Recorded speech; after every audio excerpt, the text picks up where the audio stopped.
Hello, I'm Pam Butler, a volunteer with AARP Louisiana. Today I'm joined by American Red Cross representatives Sean Solzy, CEO and Regional Executive of the Louisiana region, Ed Bush, Executive Director of Red Cross Capital Area West Chapter, and Lindsay Matheson, Regional Disaster Officer. Thank you all for joining us. Thanks for having us. Well, we're in the midst. Great. Glad to have you here. We're in the midst of the 2022 Atlantic hurricane season, and the National Oceanic Atmospheric Administration, or what we call NOAA, has predicted an above normal season. Being prepared can help you and your family minimize the impact of a storm. And the best time to start is before a storm is imminent, what we all dread hearing a storm is in the Gulf. Today, we'll discuss topics and steps you can take to make sure you're ready. If you have a question, please type it in the chat box. Let's jump right in. Tell us about the Red Cross and your role in the region. Sean? As the CEO for the American Red Cross in Louisiana, it's my responsibility to make sure that we're ready, we're prepared, and that we're where we need to be supporting where people need us the most. As you know, the American Red Cross prevents and alleviates human suffering, and we do that through two simple ways. We mobilize volunteers where they're needed, and we use the generosity of donors to ensure that there's money and there's food and there's sheltering where it's needed, when it's needed. Great. What has been your role in natural disasters, specifically hurricanes here in Louisiana? We'll talk to Ed on this one. So my background before the Red Cross was military. I'm a retired Army guy. I've only been with the Red Cross for 2 years now. I'm going on just starting my third year. And a lot of that Army time was with the Louisiana National Guard here, full time for the Guard. So the Guard's role in disasters is pretty significant here in Louisiana. We stay busy, and Louisiana stays busy. So I cut my teeth on disasters a long time ago. I was part of the Katrina and the Rita and about 12 more after that. So one would have thought that I'd had enough at that point, but now I find myself in the disaster response business again. And to be honest, I couldn't be more happy for that. There's a very real need here in Louisiana, and the services that the Red Cross brings are timely and again much needed and much appreciated. So I'm thankful to be around this and still in the helping people business. Well, things are quiet right now, but Louisianans should not let our guard down. What are steps we can take right now to get prepared? Lindsay, as disaster officer, we'll let you answer this one.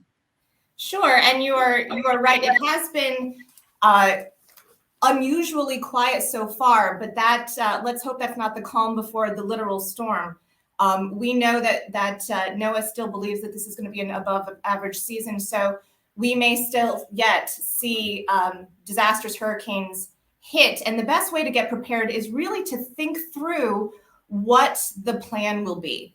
I'm sure we'll talk at some point about what to put in your emergency kits. But one of the things that I recommend the most is getting to know your neighbors, making sure that you know what your neighbor's plan is, making sure that you're talking to your family inside and out of Louisiana, making sure that you have phone numbers, not just in your cell phone, but you can have those written down and with you, making sure that your insurance documents are printed out and with you in a watertight space, having your apartment lease printed out and with you, making sure that you're looking at your medications and your pets' needs, making sure that you know the proper directions on how to evacuate if your GPS isn't working.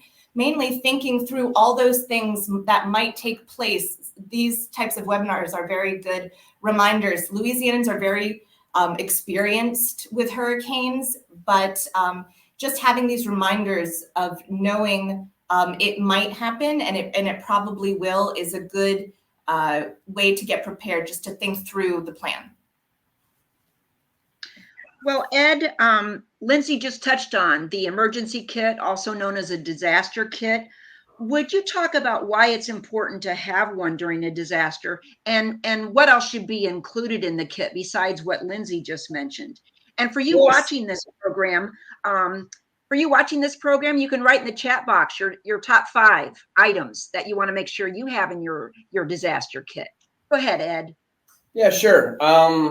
Again, I already shared with you that I'm prior military, so I like packing. They make us pack a lot, and there's an art to it. There are, and we'll talk kind of two lists. So let's talk 2 scenarios. One, you're staying, and then maybe 2, you're evacuating. You're going somewhere else. So in your kit, if you're staying and you're hunkering down and you're gonna wait out the storm and hope for the best, you need to make sure in your kit you've got things that were going to work when you lose power, when you lose those systems that you rely on. So extra batteries, extra chargers for your phone. They make some really good phone chargers now that are small and will last for days. So yeah, when you see that storm's in the Gulf, plug all those things in, get them, make sure they're fully charged. Then look around the house and what else do we got? So if we're staying, we want to make sure we've got foods that won't perish, foods that will last a while, foods that don't require refrigeration. So yeah, canned goods, and then what comes along with that, let's make sure we got a can opener. So if the only can opener you have in your house is the kind that plugs into your wall, which is probably what most of us have, that's not going to work in an environment where you don't have power. So make sure you got one of those old school hand turn can openers, those kind of things.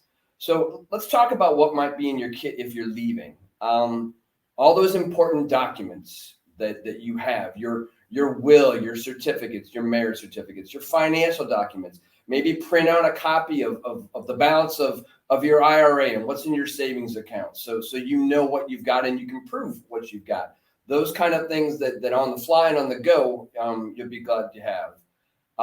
Copies of your prescriptions. Lindsay mentioned the contact list. Having a printed version of your contact list is super handy too, because again, what if you can't access your phone? What if your phone is out of power? If everything you got is only on your phone, then you're out of options. So yeah, keep that folder of printed copies. That's everything that's important to you. The other things that I would like to say is when your packing list, and this is a good opportunity for people to write down their list. Take a few moments and make that checklist for yourself. Here's the things most important to me that I would want to take, and here's what I would put them in. Again, the day of the storm coming is not the day you want to be scrambling around looking for Ziplocs and storage containers and get all that now and put it in a nice Rubbermaid that fits in your car and it's got a spot for all those important things that you'll take with you. I'll add cash also. We never know when the ATMs might be down. And that's something that you want to start now. Take out a little bit from the ATM over time to make sure that you have enough when the time comes. Yeah, let's talk for a moment. So if you're packing for yourself, it's easy, right? You know what you need, but the more people that are on your team, the more complicated that packing gets. So let's add pets into the mix. So what is your pet going to need if you're leaving home for an extended period of time, or you're home in an environment without power? So yeah, extra food, cat litter, if that's your thing. If you're having to go somewhere, do you have a good pet carrier to take with you? And then maybe a good list of hotels and places that will take your pet and shelters that would take your pet. Because again, on the fly is not the time you want to be looking for those things. Extension of pet, we might have kids and grandkids living with us as well. What's their plan? What's their packing list? So go through that and talk about that over dinner and write that list down. And then everybody's got their list. So instead of that mad craziness of the day of the storm of what do I bring? What do I bring? Everyone has their list and they can kind of go through that and be part of the process as opposed to kind of being scared. Having a list and a plan helps to take away fear as well. And you feel thought out and you're not scrambling quite so much. And go ahead. I think the other piece I would add is we talked a little bit about medication, but if you see the storm is in the Gulf, see something's coming, get those prescriptions refilled. Think about that early enough so you have the things that you need to keep you healthy and keep you safe as you're heading into some gray skies that you know are coming. And one thing that I'll mention that Ed hit on and that I was sort of trying to talk about is the most important thing is just to talk about it. Talk about it with your friends, your family, your neighbors. Make sure you understand what everybody's plan is and talk through these things You'll with those on your team, like you said, your team, you'll inspire each other to come up with ideas of what you need. The last thing you want to be doing is thinking about these things at the last minute. The more you talk about it with your friends, families, and neighbors, the more prepared you'll be. Yeah, and I can't say it enough. I mean, packing up and evacuating is scary. But having a plan and feeling like you're being deliberate helps to really get away from a lot of that fear, because you feel like to some extent you're controlling your own destiny. You're in control and you're not scrambling. And that helps a lot. Before we leave the issues about planning, let's just touch on one more time for the people that decide to remain home, particularly when there's not a mandatory evacuation. I think everybody, as you all said so well just now, we'd all rather hunker down, as the saying goes. Any other additional recommendations or suggestions on staying home? Lindsay, would you like to handle this one? Sure, I would say stay informed, especially if this would be a good opportunity to invest in one of those weather radios or shortwave radios. Make sure you have plenty of batteries to go with that. Again, we can anticipate that power will probably be down. So in addition to making a plan and getting your kit, just staying informed of what's going on around you is probably the most important thing to know. What roads you don't want to go through. You want to stay safe first and foremost. You don't want to go into flooded waters. You don't want to go if there's lines that are down. You certainly don't want to go there. So keeping an eye on your environment is the most important thing until you know that things are safe around you. I would say have lots of water. Start thinking about water. Start thinking early, because we know how quickly that goes. How quickly the stores empty out of that. But also say that some of the weather radios that we have are great, or regular radios, where you can get them at, I don't know, Academy or such, where you can just wind them up and they never need a battery. Those are the best ones to have on hand, so you don't have to worry about batteries and do I have them and can I find them, and it's dark in here and there are no lights, where are my batteries? I would say those are some of the things that would be important. Radios are so important. No one has them anymore. Because we all get our news from the TV or from our phone or from our laptop or our tablet or whatever. But in absence of power, all those things go away. I mean, fun fact, in Katrina, everyone had radios, and that was the primary way we were getting news out and trying to inform people, because everything else just didn't work. Well, let's talk for a moment about something near and dear to us here in Louisiana, food. Cooking during a disaster is different from what we're accustomed to. Any suggestions on what people can cook during a disaster? And touch on also shopping for groceries. Ed, why don't you handle this one? Oh, back to me. I've talked a lot already today. Well, I think this is a good topic, and I'm sure my partners here will have something to tell me, because we all have our favorite foods. So again, you need to think in terms of what am I going to cook if my stove no longer works, if you have an electric stove. So in my world, that means I probably need some extra propane tanks for my barbecue. We have taken frozen foods from the freezer and put them on the grill and had kind of fun grill dinners. Just about everything that you've got that you cook on the stove, you can cook it on the grill or on a campfire kind of setting, but you probably need some different stuff, some extra aluminum foil, those kind of things. So yeah, be prepared to cook outside, and if you can, leading up to the storm, let's try to use that stuff that's in your freezer and the perishables in your fridge. Let's try to eat those the days leading up to the storm, so that you don't have to worry about them and they're just going bad in your fridge once you lose power, because it's very likely that you are going to lose power for a while, and you can count on the stuff in your fridge being a pretty small lifespan rather. So again, yeah, stuff that lasts. Make a fun recipe list of those foods that aren't going to go bad on you. At the same time, I would say, we talked about this yesterday, is that when you see the storm come in, and it's a big storm coming into the Gulf, it's not the time to go out and buy a ton of perishable food that would be in your freezer, because you're probably going to lose a lot of it or some of it. So just be careful. I have so let's talk about after the food. You've grilled all your food, right? And I have an inordinate amount of canned chicken in my cupboards.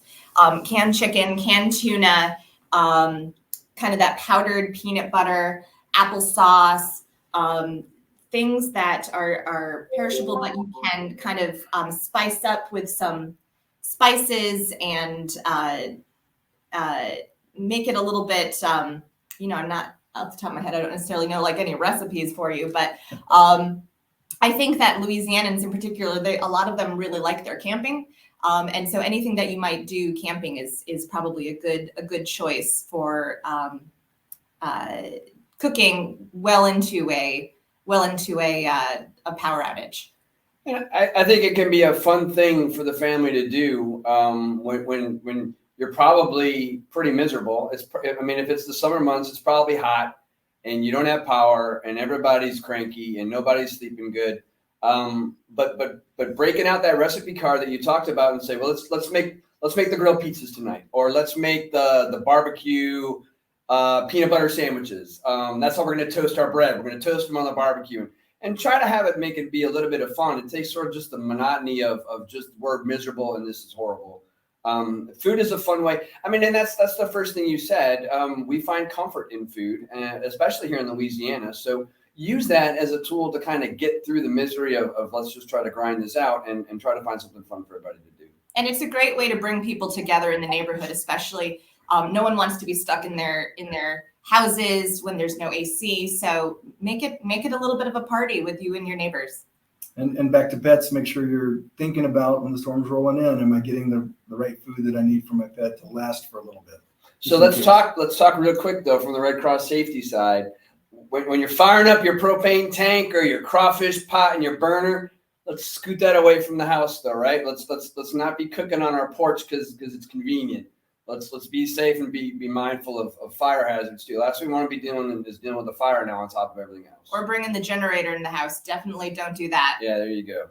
Yeah, we respond to a fire across the United States every 87 seconds, and we don't want to come to one of your homes. So. And actually, that is something that we experienced most recently in Hurricane Ida. We did notice that the number of home fires increased significantly immediately after the storm, because of people burning candles due to power outages or having a generator in or very close to their house.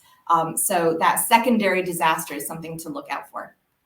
Every storm, inevitably, you will become aware of someone who's died because the generator was in their home and they were letting it run and they fell asleep and they died from the gas or the fumes or whatnot. So that's just tragic to have survived the storm and be doing okay, and then to have a casualty that way is so avoidable. So yeah, generators are great, but we need to be smart and be safety conscious with how we use them. It's tempting to put it close to home and close to your living room because it's raining outside and you don't want to have to keep running out in the rain and all that, but you need to do the right thing and scoot it away from where you're living.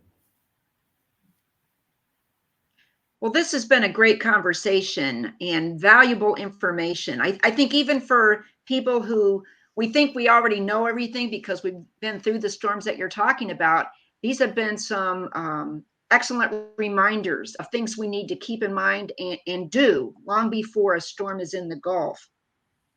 In the time we have left, is there any additional information you'd like to leave with us that we might not know about the Red Cross? And also, what's the best way for someone to get in touch with the Red Cross? Well, I'll start off with how to get in touch with us. Scrolling across the bottom of your screen, you'll see that 1-800-RED-CROSS and redcross.org /Louisiana. Great way to get in touch with us. Please let us know how we can help you, whether that's a fire alarm, support for food, shelter, whatever we can do to help, please let us know. I'll let my colleagues kind of talk a little bit about some things that maybe surprise them about the Red Cross and what we do. Good.